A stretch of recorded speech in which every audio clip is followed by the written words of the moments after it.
The joys of the euro. French fury after breaking record for worst ever eurozone deficit. France has broken the record for the worst trade deficit in eurozone history, according to devastating new Eurostat data. The embarrassing slump sparked fury in France after both President Emmanuel Macron and the EU failed to provide solutions to an increasingly stagnating financial crisis in the bloc.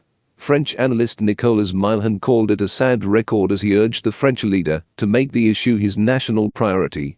He tweeted, "France has probably broken a sad European record. The worst trade deficit that a European state has ever recorded, minus 82.5 billion euros in 2020.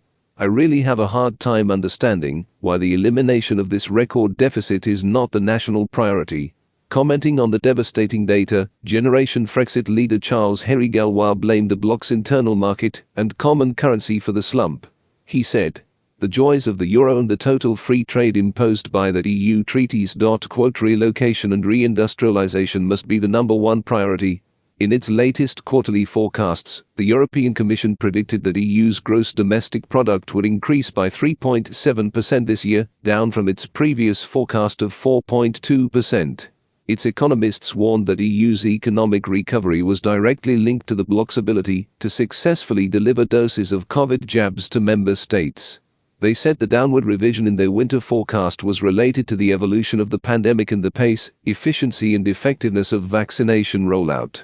The Commission said it was forced to downgrade its economic forecasts because of the continued uncertainty and risks surrounding the latest wave of COVID-19 infections battering the bloc. In terms of negative risks, the pandemic could prove more persistent or severe in the near term than assumed in this forecast, or there could be delays in the rollout of vaccination programs, its report said. This could delay the easing of containment measures, which in turn affect the timing and strength of the expected recovery. There is also a risk that the crisis could leave deeper scars in the EU's economic and social fabric, notably through widespread bankruptcies and job losses. This would also hurt the financial sector, increase long-term unemployment and worsen inequalities. The Commission's winter forecast did not price in the threat of further delays to the bloc's vaccination rollout. Analysts at German finance giant Allianz recently warned Europe's COVID jab scheme was facing a 5-week delay, which could cost its economy 90 billion euros, if left uncorrected. Economy Commissioner Paolo Gentiloni said, "Europeans are living through challenge timings.